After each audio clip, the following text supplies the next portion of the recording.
This is a box that I received in the mail. This box came from a guy named Zachary Potter. And if it's the guy I'm thinking of, and if it's the one that we all know, then some of you should probably be able to figure out exactly what's in this box. Of course, maybe not the exact make and model, but you might have a pretty darn good idea of what it is. However, we're going to need to do something with this, because I'm pretty sure it was USPS that did it, but something is wrong with this particular device that I don't think was like that when it was shipped out. The good thing is I have a soldering iron and will probably be able to fix it. What's inside the box? Well, let's take a look at it. That's not an MT4. This is in fact a Wheelock EL1. And why do we need to fix it? Well, again, I think this is because of USPS, but you can very much see that this green circuit piece right here is not where it is supposed to be. I'm not entirely sure what this does, but I know for sure it's not supposed to be like that. And I'm pretty sure that Zach would not sell me a broken horn. But nonetheless, this piece is broken at the solder joints, so we might need to resolder this. We definitely do need to resolder this. So yeah, I'm going to assume it's damaged because of USPS and not because I was sold a broken horn. But even then, I'm pretty sure that we'll be able to fix this, because I had to repair the pull-out tab for my Siemens UMHU a couple of days ago, because it was stuck on continuous, and I come to find out that the solder joints for the pull-out tab came loose. So if I can fix the tone selector on my UMHU, I'm pretty sure I can fix this. Gonna switch over to the Canon Vixia, which is the camera I use for outdoor warning sirens in emergency vehicles, because I like the zoom on it more than this phone. And I will see you guys at the workbench. Okay, we are on this polishing cloth that I got from my trombone, but I've permanently stained it with a tube of slide grease breaking open. But yeah, so I'll place the horn on here to prevent any dust or dirt from getting in. I really don't have a way of blowing off dust if I have any. I mean, I have a can of blow-off duster, but it's empty, so I need to throw it away. While I wait for my soldering iron to warm up, I'm going to tighten these terminal screws.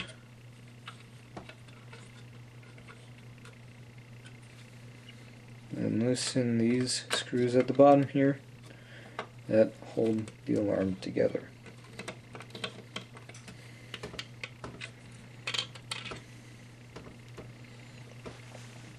Just notice here that it says P82098HEH.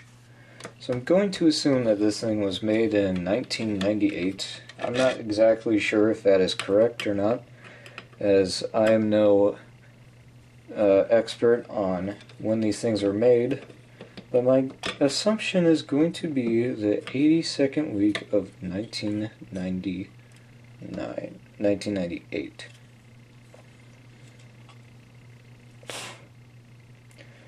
Seems like the wires for the circuit are not broken.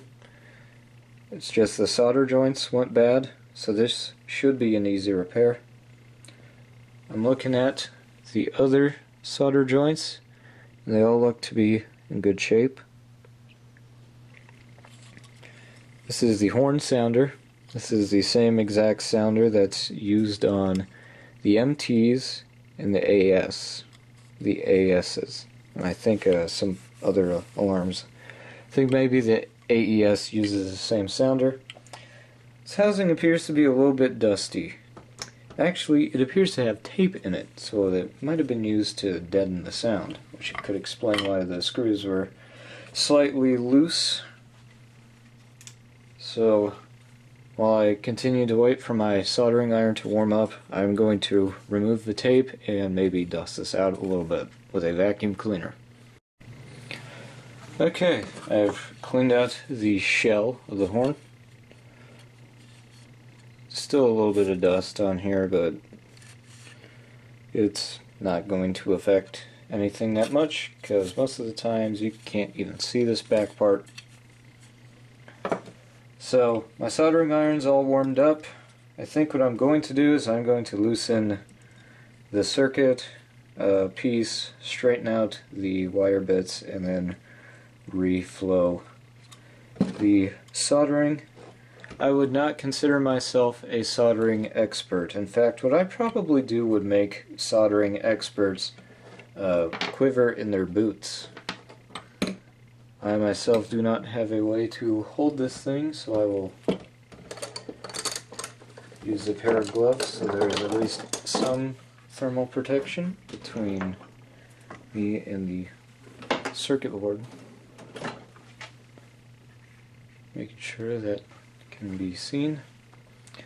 I'll be using my right hand glove for this.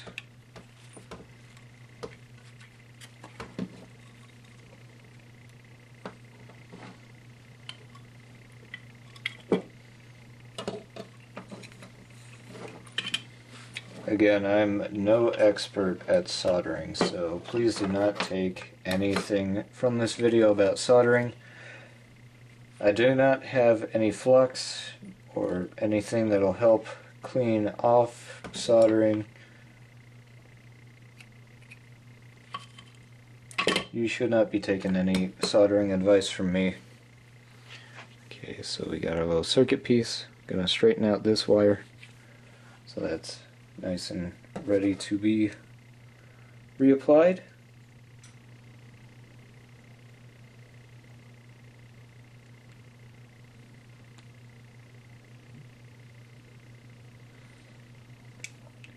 Remove some excess solder in here.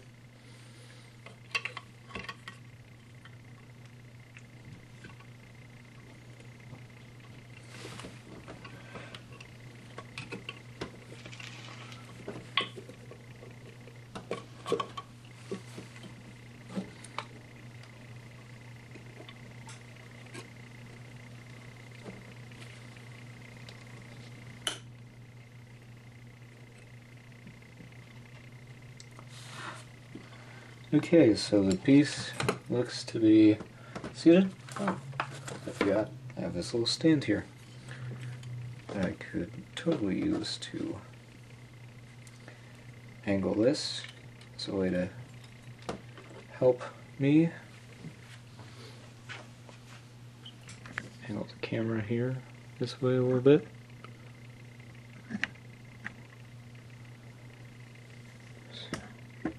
Cheap old Walmart tripod doesn't want to negotiate, so this looks like it'll be just fine.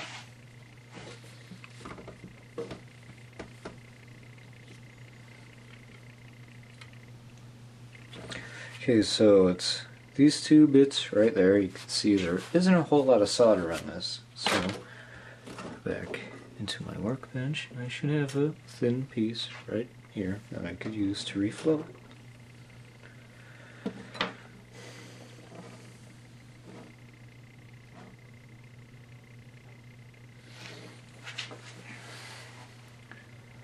Get here at an angle that is probably awkward, and again probably makes soldering iron professionals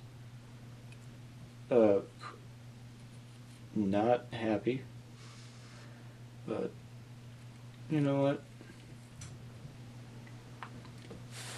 So long as it holds, and it does, it'll hold. Add a little bit more.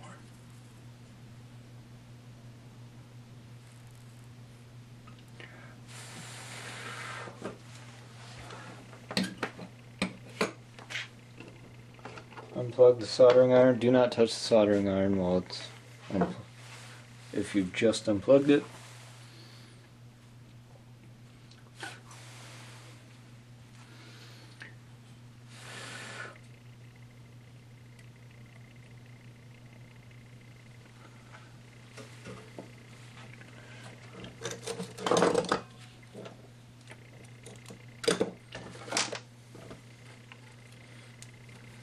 This piece of Scotch-Brite, clean it up.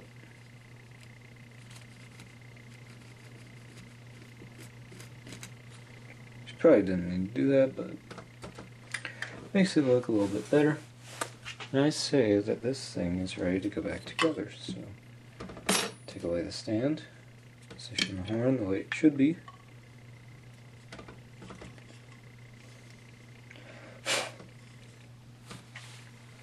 Clean up the perimeter of the horn a little bit. In fact, I have a couple of microfiber cloths down here that I'm going to use.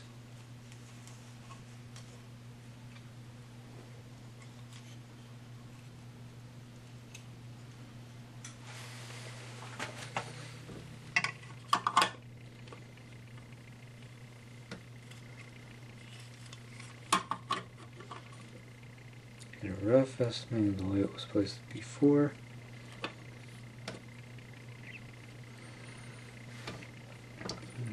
Screw.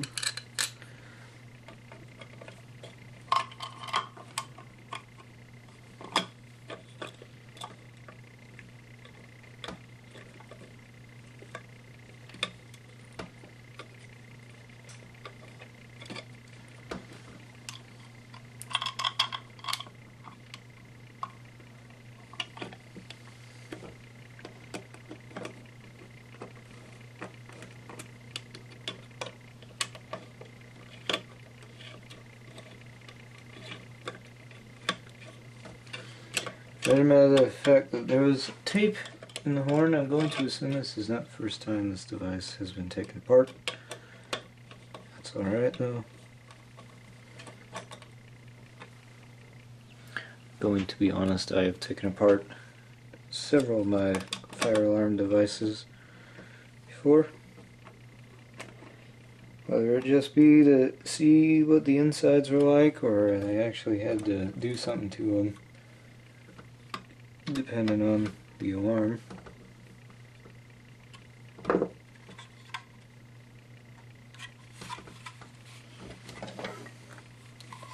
Slightly bigger screwdriver to really get them nice and tight.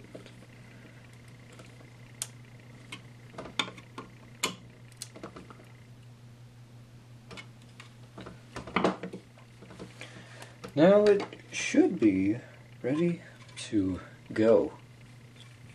So we're going to switch back to my phone camera. Going to grab my 24 volt DC power supply. We are going to give this thing a run. Come to find out, this was actually sold as not working for repairs or parts only. So I think that I might have just fixed this. It also said it sounds muffled, which I'm going to assume is because of the tape. So either this was in a building before and whoever was running the building put tape in it so it wasn't as loud, and then USPS shipping broke this, or this was broken and the tape was added to muffle it, but then this broke somehow. Either way, now to actually see if this thing works. Okay, it's all wired up. And my 24 volt power supply is hooked up. So we shall see if it works. In 3, 2, 1.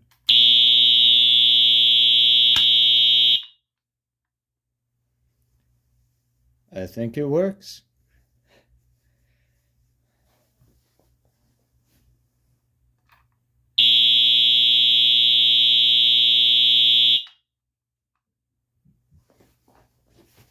There you have it. Unboxing and repair and test of this Wheelock EHS EL1 24R. My plan for this is to actually do something unique with it. You see, I mainly got this kind of a horn because some of you may know that the first alarms I ever got that are fire alarms and not smoke alarms was a Space Age AV32 with a slow march time flash circuit and a Federal Signal Vibratone 450A1, which was behind it. I've only told a couple of people about this, but one time I took apart the Vibratone horn to clean it up, and I broke some of the bolts that held it together. So I had to unfortunately get rid of it because I couldn't put it back together properly. So I thought, why not use an electronic horn to make sort of a what if mechanical gets switched out to electronic horn situation. So yeah, and of course, neat little project too. Came as not working and muffled, and now it works, and it's ear-splitting loud. These horns are nothing to sneeze at. They are terribly loud. But yeah, I'm Jack's Facts and Safety. Thank you for joining me on my little journey.